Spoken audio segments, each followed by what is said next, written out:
Force between two straight current carrying wires लिख लेते हैं। तो स्ट्रेट करंट कैरिंग वायर्स,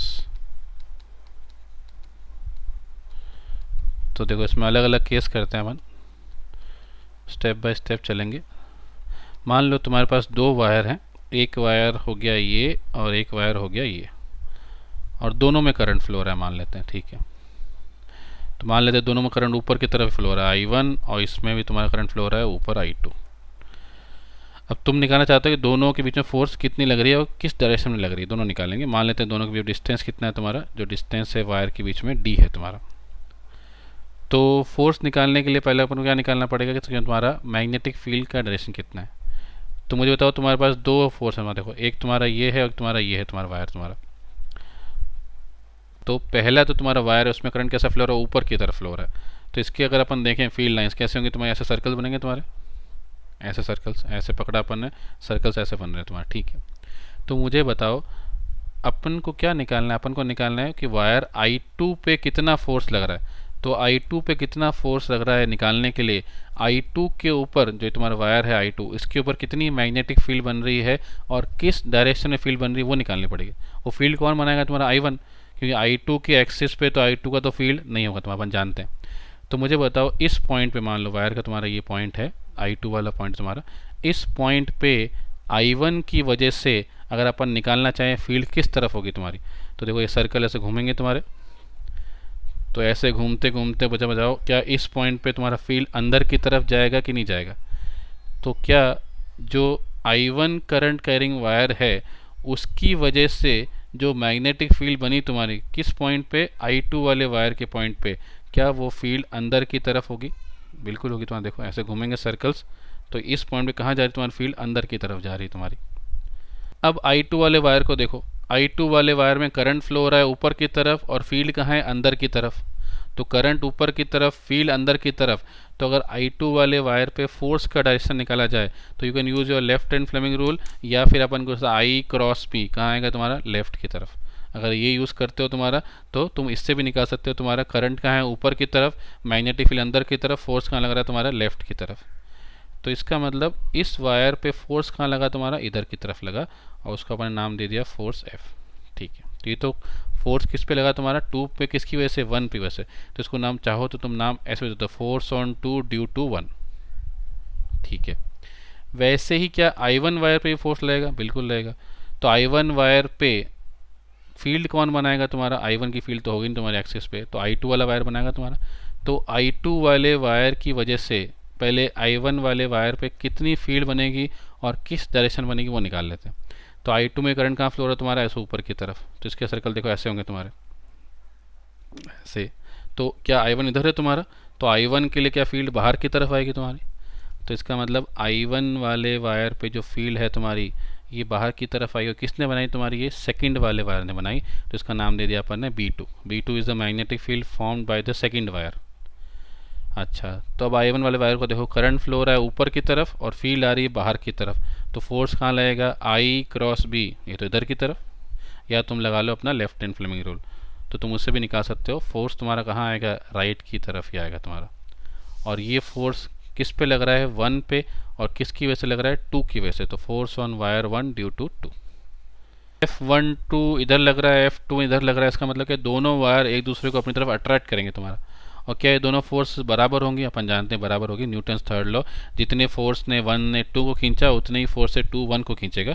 तो इसका मतलब दोनों डायरेक्शन अपोजिट तुम्हारे, बट वैल्यूज़ कैसे होंगी तुम्हारी, बराबर होंगी। तो mod of F12 equals to mod of F21, इसको अपन नाम देते हैं सिर्फ F। तो फोर्स तो बराबर लेगी, लेकिन तुम्हारा डायरेक्शन क्या होगा, अट्रैक्शन होगा। तो इसका मतलब ये अट्रैक्ट करेंगे आपस में तुम्हारा। अच्छा, दोनों में करंट कैसे थे तुम्हारे, सेम डायरेक्शन में थे तुम्हारा। तो ऐसा बोल सकते हैं अगर दो वायर में करंट सेम डायरेक्शन में हो या पैरेलल हो तो क्या होंगे, हमेशा अट्रैक्ट करेंगे तुम्हारे। तो करंट अगर पैरेलल हो तुम्हारे, सेम डायरेक्शन में हो, the two wires will attract each other, ठीक है। अब अगर करंट दो अलग अलग डायरेक्शन में हो तो क्या होगा वो भी देख लेते हैं। तो मान लो कि तुम्हारे दो वायर्स जो हैं वो ऐसे हैं,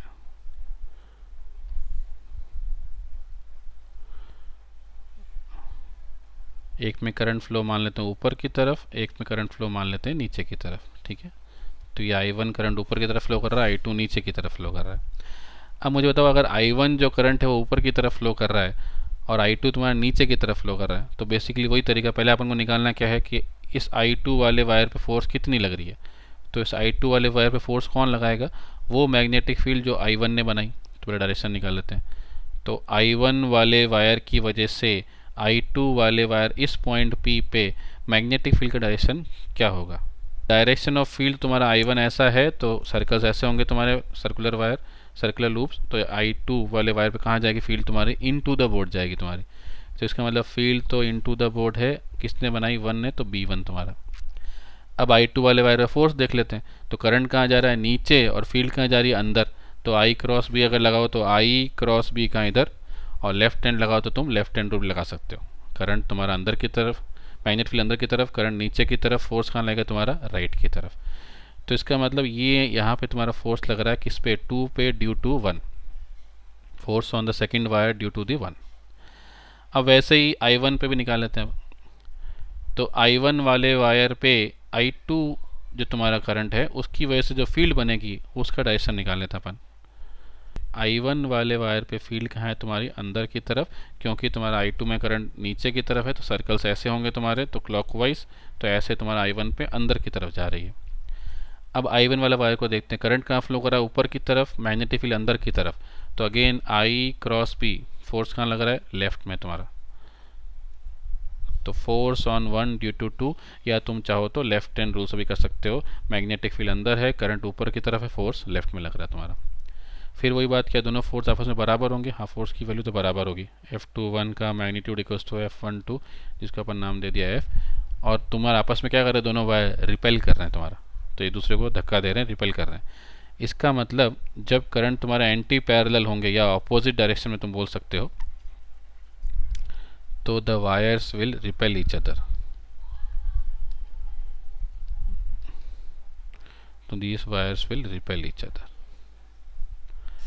ठीक है। तो ऐसे अपन निकाल सकते हैं कि तुम्हारा फोर्स जो होगा अट्रैक्टिव होगा कि रिपल्सिव होगा, ऐसे।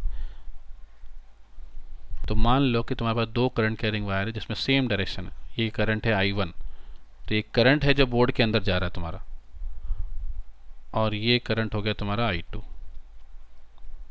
तो ये भी तुम्हारा बोर्ड के अंदर जा रहा है तुम्हारा। अब मुझे बताओ पहले तो, अगर ये करंट अंदर की तरफ जा रहा है तो इसकी मैग्नेटिक फील्ड कैसी होगी तुम्हारी। तो I1 की फील्ड कैसे होगी, तुम्हारा सर्कल्स बनाया, अगर अपन मान लो ये सर्कल बनाया अपन ने क्लॉकवाइज, फिर एक और बड़ा सर्कल क्लॉकवाइज, ऐसे बहुत सारे सर्कल बन सकते हैं तुम्हारे। क्या I2 के भी ऐसे ही बनेंगे, इसको अपन अलग अलग समझा देते हैं। I2 के भी सर्कल ऐसे बनेंगे, ये भी क्लॉकवाइज ही होंगे क्योंकि क्लॉकवाइज, फिर एक और बड़ा सर्कल क्लॉकवाइज। अब मुझे बताओ अगला जो सर्कल इसका आएगा तुम्हारा, ये देखो तुम्हारा, अब ये ऐसा आ रहा तुम्हारा, इसका भी सर्कल ऐसा क्लॉकवाइज है। और यहाँ से अगर तुम देखो इसका जो सर्कल बनेगा तुम्हारा ऐसे, क्या वो भी तुम्हारा ऐसे क्लॉकवाइज ही होगा। तो अब क्या होगा आपस में, तो ये दोनों वायर क्या सेम डायरेक्शन में करंट फ्लो कर रहे हैं तुम्हारा। तो अब थोड़ा देखो कैसे होगा तुम्हारा काम। इसको मैं वायर को आधा सर्कल बनाते हैं अपन पूरा ऐसे समझने के लिए। यहाँ से ऐसे फ्लो होगा क्लॉकवाइज, और इसमें भी अगर अपन यहाँ से लेके यहाँ तक बनाए तुम्हारा, तो ये तुम्हारा क्लॉकवाइज फ्लो हो रहा था। अब मुझे बताओ लाइंस क्या होंगी तुम्हारी, ये लाइन आपस में इंटरसेक्ट तो नहीं कर सकती, तो क्या होंगी, ये ऐसे बाहर से आपस में जुड़ जाएंगे तुम्हारे। तो उससे क्या होगा तुम्हारा, उससे तुम्हारा जो है ये आ रहा इधर है, सॉरी, उससे क्या होगा तुम्हारा, लाइंस आपस में साथ में आना चाहेंगी, पास में आना चाहेंगी तुम्हारी, क्योंकि तो क्या होगा तुम्हारे दोनों वायर आपस में क्या करेंगे, एक दूसरे को अट्रैक्ट करेंगे तुम्हारा। तो इसीलिए जब तुम्हारे दोनों वायर में करंट सेम डायरेक्शन में, तुम्हारा देखो तुम्हारे दोनों की फील्ड डायरेक्शन में तुम्हारे ऐसे सेम सर्कल बन रहे हैं तुम्हारे। तो एक सर्कल इसका बना, फिर एक सर्कल इसका बना, एक और सर्कल बनेगा इसका भी एक सर्कल बना, एक सर्कल बना, अगला सर्कल बनेगा। तो आपस में दोनों आप जाके इंटरसेक्ट नहीं हो सकते, तो क्या क्या दोनों लाइनें आपस में एक दूसरे को जोड़ के तुम्हारा पूरा सर्कल बन गया, कहीं क्लोज लूप तो बनाना पड़ेगा, मैग्नेटिक फील्ड लाइन सारा क्लोज लूप। तो अब अगला सर्कल भी ऐसे ही बनेगा तुम्हारा, यहाँ से बड़ा जाके ऐसे ऊपर से पूरा ऐसे तुम्हारा कंप्लीट हो जाएगा तुम्हारा। तो इसका मतलब दोनों लाइंस आपस में साथ में आ गई, इसलिए तुम्हारा फोर्स कैसा लगेगा इनके बीच में, अट्रैक्टिव फोर्स लगेगा, ये इसको इधर खींचेगा, इसको इधर खींचेगा। तो एक्चुअली में तुम्हारा मैग्नेटिक फील्ड के रिस्पेक्ट में अगर समझे तो ये ऐसे हो रहा है तुम्हारा। इसी को अगर तुम देखो एक में करंट फ्लो हो रहा है क्लॉकवाइज, मतलब सॉरी अंदर जा रहा है बोर्ड के I1, और एक में मान लो तुम्हारा करंट बाहर आ रहा है I2। तो फिर अपन इनकी फील्ड लाइंस बनाते हैं। पहले I1 की बनाते हैं। तो I1 की अपन जानते हैं क्लॉकवाइज बनेगी तुम्हारी ये ऐसे, क्लॉकवाइज, अगला सर्कल एक और क्लॉकवाइज।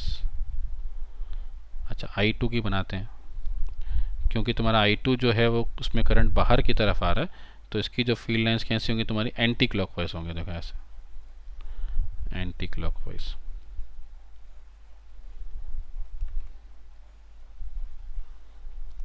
तो अब देखो इनमें क्या होगा, जो इसकी अगली लाइन आएगी तुम्हारी, ये तुम्हारी इसकी अगली लाइन होगी तुम्हारे ऐसे अंदर आना चाहेगी, और इसकी भी जो अगली लाइन होगी तुम्हारे रेड वाले की, वो भी तुम्हारा ऐसा ही आना चाहेगी। तो क्या होगा, अभी दोनों आपस में रिपेल करेंगे एक दूसरे को। ये आपस में इंटरसेक्ट तो हो सकता नहीं है, तो क्या होंगे, दूर दूर जाने की कोशिश करेंगे तुम्हारे। तो इसलिए क्या होगा तुम्हारा, अब ये जो लाइन्स हैं आपस में एक दूसरे को रिपेल करेंगे और दूर जाने की कोशिश करेंगे तुम्हारा।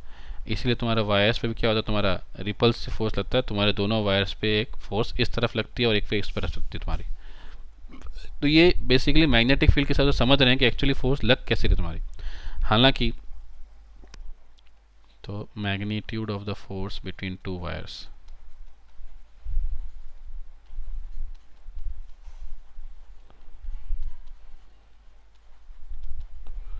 चलो तो वही तरीका मैग्नीट्यूड निकालने के लिए। तुम्हारे पास दो वायर हैं, मान लो ये I1 और ये मान लेता है, तो दोनों इन्फिनिट लॉन्ग वायर तुम्हारे, तो both are infinitely long wires. तो इसमें करंट फ्लो हो रहा है I1, इसमें करंट फ्लो हो रहा है I2, दोनों के बीच में डिस्टेंस मान लेते हैं कितना D। तो अपन ने क्या बोला, अगर तुम्हें I2 वाले पे फोर्स निकालना है तो फील्ड किसकी वजह से निकाले, अपना I1 की वजह से निकाला तुम्हें। तो I1 की वजह से जो फील्ड आई तुम्हारी कितनी आई थी, यहाँ पे डायरेक्शन ऐसा आया था तुम्हारा B1। और मान लो तुम्हारे जो I2 वायर है तो इन्फाइनाइट लेंथ तुम्हारा, तो अपन L लेंथ पे कितनी फोर्स लगी निकाल लेते हैं। तो मुझे बताओ, अगर अपन वायर 2 की बात करें तो फोर्स ऑन वायर 2 कितना होगा। अपन जानते हैं फोर्स का फॉर्मूला क्या होगा तुम्हारा, BIL sin थीटा। अच्छा, अब B मैग्नेटिक फील्ड कौन सी है वायर 2 पे तुम्हारा, B1 जो फोर्स लगा रहा है। अच्छा, करंट कौन सा फ्लो कर रहा है तुम्हारा I2। L तुमने मान लिया, L is the length of the wire जिस पर अपन फोर्स निकाल रहे हैं, मान लो इतनी लेंथ मान लिया, क्योंकि यहाँ पर है तो infinite length upon. Theta is the angle between current and magnetic field, current तुम्हारा ऐसा फ्लो कर रहा है, फील्ड अंदर की तरफ, थीटा तुम्हारा कितना हो गया, 90 डिग्री हो गया। चलो, तो क्योंकि तुम्हारा L तो अपन ने माना है, तो अपन काम करते हैं इसको F/L निकाल लेते हैं। पर यूनिट लेंथ कितनी फोर्स लग रही है, फिर जितनी तुम्हारी लेंथ होगी वायर के, मल्टीप्लाई कर लेना, क्योंकि 1 मीटर में 1 न्यूटन लग रही है, तो 10 मीटर में कितने को निकाल सकते हैं। तो F/L अगर अपन लिखें तो कितना होगा, B1 इंटू I2 साइन 90 तुम्हारा हो गया 1। ठीक, अब B1 क्या चीज़ है, B1 is the magnetic field which is produce by current I1। तो I1 की वजह से D डिस्टेंस पे कितनी फील्ड बनी, वो तुम्हारी क्या है, B1। वो कितनी होती है, तो अपन जानते हैं कि स्ट्रेट करंट वेयरिंग वायर की वजह से जो तुम्हारी मैग्नेटिक फील्ड होती है कितनी होती है, μ0I/2πD, इन्फाइनाइट वायर की वजह से। तो क्या एक करंट कैरिंग I1 वायर की वजह से D डिस्टेंस पे तुम्हारी जो मैग्नेटिक फील्ड होगी कितनी होगी, μ0I1/2πD। तो मुझे बताओ, अगर यहाँ में फॉर्मूले में पुट कर देते हैं अपन वैल्यू, तो F/L equals to B1 into I2। B1 कितना हो गया तुम्हारा, μ0I1/2πD इंटू I2। और इसी को अगर अपन थोड़ा सा और सिंप्लीफाई कर लें तो फोर्स पर unit length equals to μ0I1/I2/2πD। So this is the relation for force acting per unit length on a wire, जब दो करंट के में तुम्हारा I1 I2 है D डिस्टेंस पे तुम्हारा। तो this is the force acting per length of the wire, per unit length.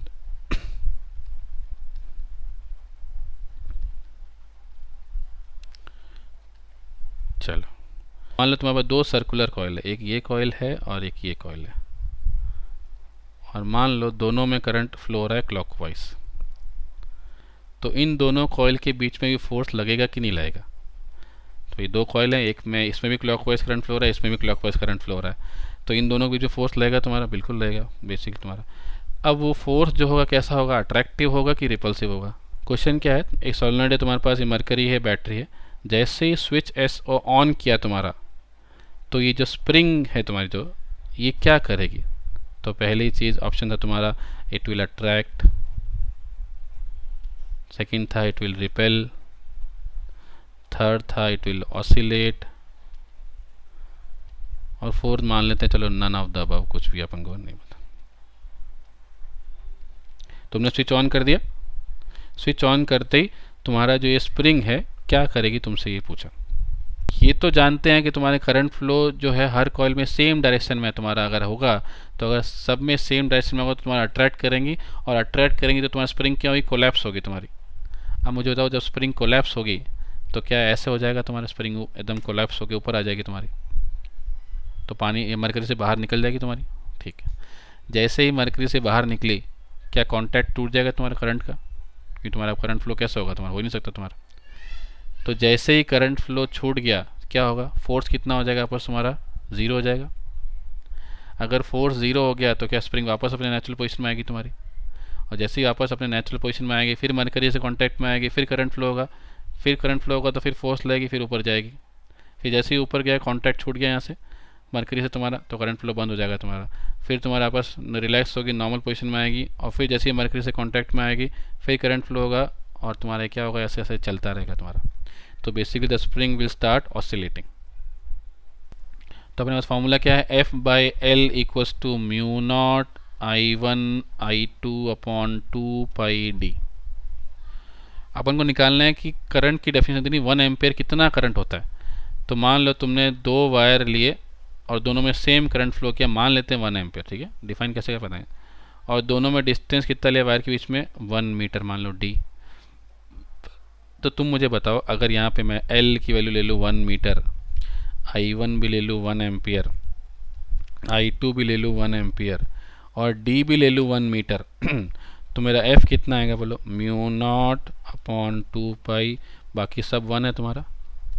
अच्छा, तो क्या F की वैल्यू जो आएगी वो आ जाएगी म्यू नॉट अपॉन 2 पाई, कितना होता है mu naught, 4 pi into 10 to the power -7 upon 2 pi, इसका मतलब 2 into 10 to the power -7 newton. अब देना कैसे डिफाइन किया 1 एम्पेयर को, what is 1 ampere current, 1 ampere current is that current which when flows in two parallel wires which are kept at a distance of 1 meter, then the wire experiences a force of 2 into 10 to the power -7 Newton per meter of the length। मतलब 1 ampere वो current है जो तुम अगर दो wire में flow करो, कौन से दो वायर, जो 1 मीटर दूरी पर हैं, तो उनके बीच में फोर्स कितना लगेगा, 2 into 10 to the power -7 newton लगेगा। या उल्टा बोले तो कि अगर दो वायर में करंट फ्लो हो रहा है, सेम करंट जो 1 मीटर की दूरी पर है, और उनके बीच में अगर फोर्स लग रहा है 2 into 10 to the power -7 newton, इसका मतलब वो करंट कितना होगा तुम्हारा, 1 एम्पेयर होगा। तो ये तुम्हारी 1 एम्पेयर की डेफिनेशन यहाँ से आती है। Torque on a current carrying coil, current carrying coil kept in a magnetic field।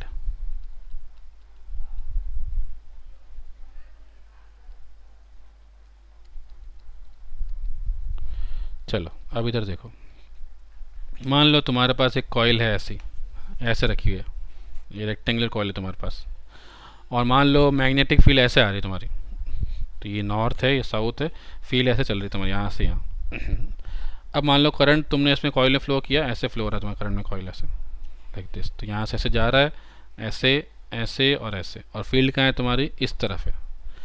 तो अब हम सबको देखते हैं, एक बार पहले इस वायर को देखते हैं, मान लो इसको नाम देते हैं PQRS।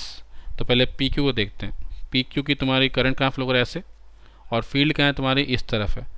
तो मुझे बताओ, अगर फील्ड इस तरफ है और करंट इस तरफ फ्लो कर रहा है तुम्हारा, तो फोर्स कहाँ लगेगा तुम्हारा, तो I क्रॉस B, क्या फोर्स ऊपर की तरफ लगेगा नहीं लगेगा तुम्हारा, तो I क्रॉस B, या तुम चाहो तो लेफ्ट हैंड फ्लेमिंग रूल भी यूज़ कर सकते हो तुम, है ना। तो करंट तुम्हारा कहाँ लग रहा है, तुम्हारा करंट ऐसे जा रहा है, और फील्ड इस तरफ, फोर्स कहाँ लग रही है तुम्हारी, ऊपर की तरफ। अच्छा, इस वायर पे देखो तुम्हारा, इसमें करंट इधर फ्लो हो रहा है तुम्हारा, क्या करंट और फील्ड एक ही डायरेक्शन में है तुम्हारा, तो फोर्स कितना हो जाएगा, 0। तुम्हारा थीटा कितना है, 180 डिग्री, यहाँ पे फोर्स 0 हो गया तुम्हारा। इसको देखो, करंट ऐसे ऐसे ऐसे आया तुम्हारा, इसमें करंट इधर आ रहा है तुम्हारा, और फील्ड कहाँ है तुम्हारी, इधर की तरफ है, तो अब इसमें फोर्स कहाँ लगेगा तुम्हारा, तो ऐसे I क्रॉस B कहाँ लग रहा है, नीचे की तरफ लग रहा है। तो मुझे बताओ, इसमें तुम्हारा फोर्स लग रहा है ऊपर की तरफ, इसमें लग रहा है नीचे की तरफ, तो क्या होगा, ये ऐसे घूमेगा तुम्हारा कॉइल, तो इस पॉइंट पे तुम्हारा लग रहा है फोर्स ऊपर की तरफ और इस पे लग रहा है नीचे की तरफ, तो कॉइल क्या होगी तुम्हारी, घूम जाएगी। तो वो जब घूम जाएगी तो उस पर कितना टॉर्क लगा के, अपन जानते हैं जब घूमने वाली कोई भी चीज़ अपन टॉर्क निकालते हैं, तो अपन को निकालना है कि इस कॉइल पे कितना टॉर्क लगाया तुम्हारा करंट में। बस क्या है, मान लो दो मैग्नेट है तुम्हारे पास, एक तुम्हारे पास मान लो ये नॉर्थ पोल हो गया, ये तुम्हारे पास साउथ पोल हो गया, है ना, और फील्ड तुम्हारी नॉर्थ से साउथ होगी। इसके बीच में अपन ने क्या कर रखा है, एक कॉइल लगा रखी है तुम्हारी मैग्नेटिक, सॉरी रेक्टेंगल कॉइल तुमने लगा रखी है ऐसे, मान लो ये तुम्हारी कॉइल है ऐसे, जो कि ऐसे घूम रही है इसके अंदर तुम्हारी।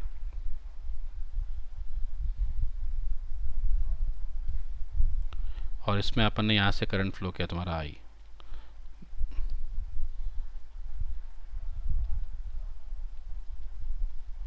तो जब इसमें करंट फ्लो होगा, अपन जानते हैं इसे फोर्स लगेगा तुम्हारा, तो हो सकता है एक पे फोर्स ऐसे लगेगा, एक पे फोर्स ऐसे लगे तुम्हारा, तो क्या होगा, तुम्हारा कॉइल घूमेगी तुम्हारी ये। अच्छा, अब ये जब घूमते घूमते तुम्हारा जब कोई भी पर्टिकुलर टाइम पे अगर अपन देखें, तो उसका जो तुम्हारा एंगल कितना होगा तुम्हारा, या टॉर्क कितना होगा, वो अपन निकालना चाहते हैं।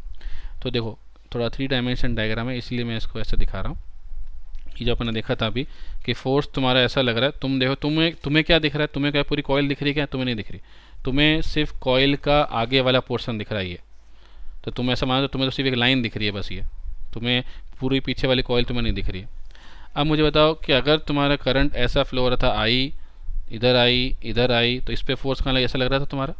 अब कॉइल थोड़ी घूम गई, तो अभी भी तुम्हारा आई तो इधर ही है और बी तुम्हारा इधर ही है, तो अभी भी तुम्हारा आई क्रॉस बी फोर्स कहाँ लग रहा है, इस पर ऊपर की तरफ लग रहा है। तो इस पर तुम्हारा फोर्स अभी भी कहाँ होगा, अपवर्ड्स ऐसे, और नीचे वाले फोर्स कहाँ होगा, अभी भी तुम्हारा नीचे की तरफ।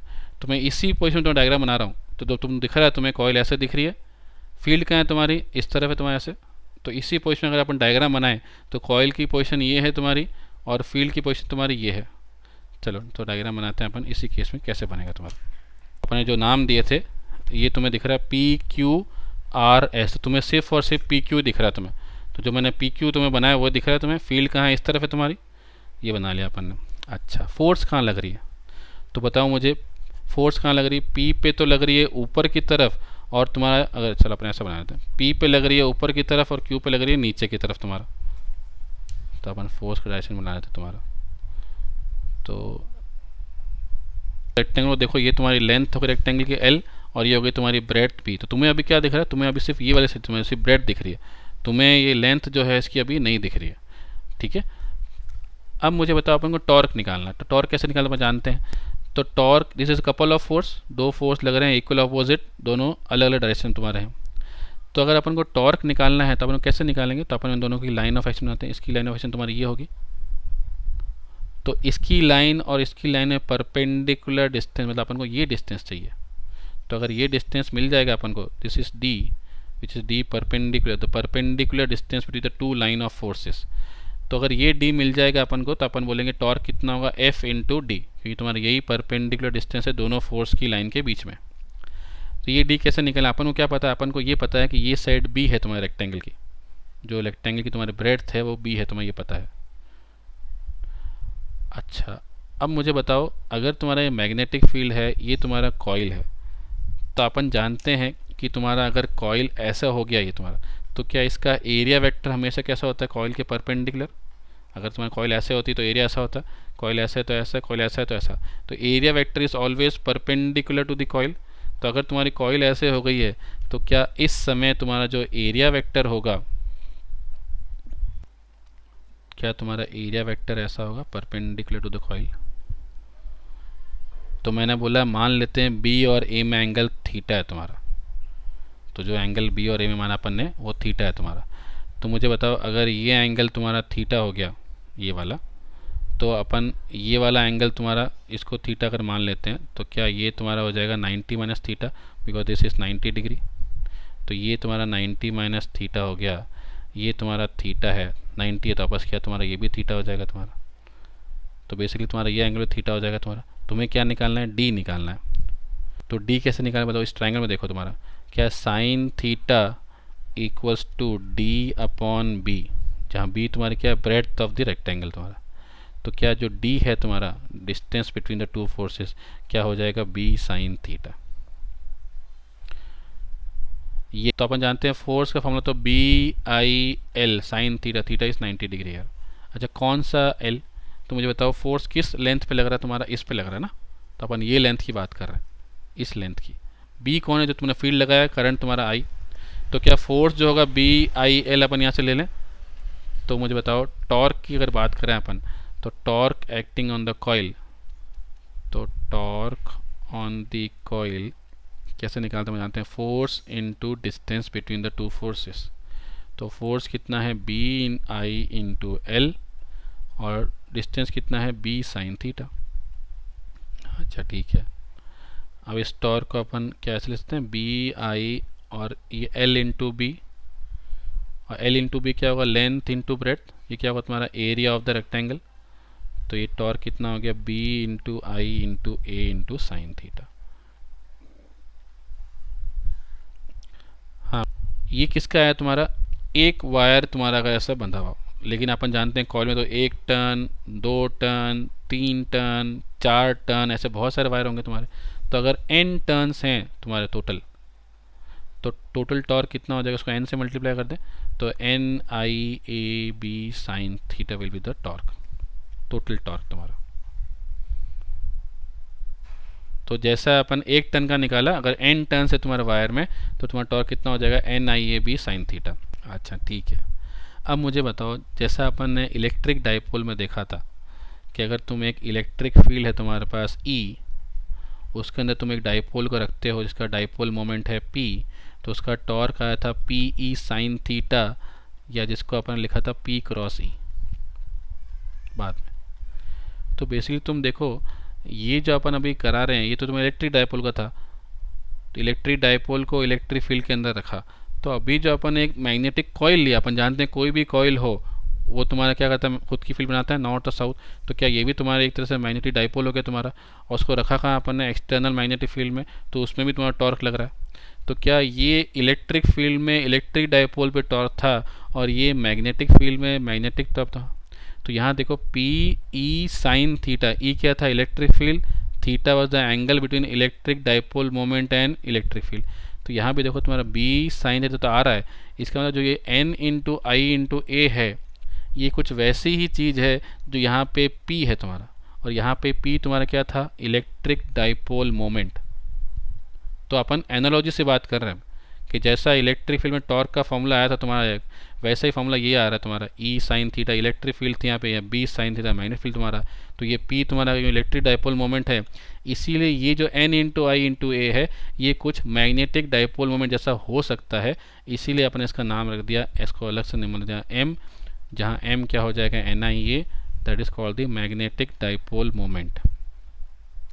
तो कोई भी कॉइल का मैग्नेटिक डाइपोल मोमेंट कैसे डिफाइन करते हैं अपन, N into I into A, जहाँ N क्या है उस कॉइल के नंबर ऑफ टर्न्स, I क्या है उसमें कितना करंट फ्लो हो रहा है, और A क्या है उस कॉइल का कितना एरिया है तुम्हारा। तो इसका मतलब अगर अपन इसके टर्म में अब लिखें फॉर्मूला, तो टॉर्क कितना हो जाएगा M into B into sine theta. जैसे तुम्हारा इलेक्ट्रिक डाइपोल में था पी ई साइन थीटा, यहाँ तुम्हारा एम बी साइन थीटा। अगर तुम्हारा यहाँ पे M electric dipole moment P E sine theta तो पी क्रॉस ई भी था तुम्हारा, वैसे ही तुम्हारा अगर यहाँ पे एम बी साइन थीटा है, तो क्या बी तुम्हारा वेक्टर क्वांटिटी है, एम क्या है एन आई ए, तो देखो एन तो स्केलर है, आई भी स्केलर, क्या एरिया वेक्टर है, तो अगर एरिया वेक्टर क्वांटिटी है तो एम भी तुम्हारा क्या होगा, वेक्टर होगा, और जो एम का डायरेक्शन कहाँ होगा तुम्हारा, एरिया के अलॉन्ग ही होगा तुम्हारा। तो इसका मतलब m is a vector quantity and direction is along the area vector, तो मतलब नॉर्मल होगा तुम्हारा लूप के। तो इसका मतलब अगर तुम्हारा ये लूप था तो इसका एरिया वेक्टर कहाँ होता है, ऐसे तुम्हारा लूप के परपेंडिकुलर, तो तुम्हारा m जो है मैग्नेटिक डाइपोल मोमेंट भी तुम्हारा कहाँ होगा, हमेशा लूप के परपेंडिकुलर ही होगा तुम्हारा। तो अगर m भी वेक्टर है, b भी वेक्टर है और साइन थीटा है, तो अपन जानते हैं तुम्हारा क्या होगा, क्रॉस प्रोडक्ट ही होगा तुम्हारा, torque equals to m cross b।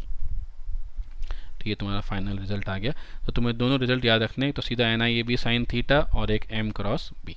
तो this is the torque acting on a current carrying wire kept in external magnetic field. कितना लगेगा N I A B sine theta, या अपन ले सकते हैं एम क्रॉस बी तुम्हारा। तो तुम एम क्रॉस बी से टॉर्क का डायरेक्शन निकाल सकते हो। जैसे मुझे बताओ अभी इस केस में देखते हैं अपन, तुम्हारा करंट कैसा फ्लो हो रहा था, ऐसा फ्लो हो रहा था ना, तो करंट अगर ऐसा फ्लो हो रहा था तुम्हारा, तो ऐसे देखो तुम्हारा एम कहाँ होगा, नीचे की तरफ मानता है ये वाला तुम्हारा एम, और बी कहाँ है तुम्हारा, इधर की तरफ था तुम्हारा, तो एम क्रॉस बी कहाँ आ रहा है, इधर आ रहा है, तो इसका मतलब ये ऐसे घूमेगा तुम्हारा एक्सिस के along. Torque is always along the axis, जिसके बाद घूमता है तुम्हारा वो।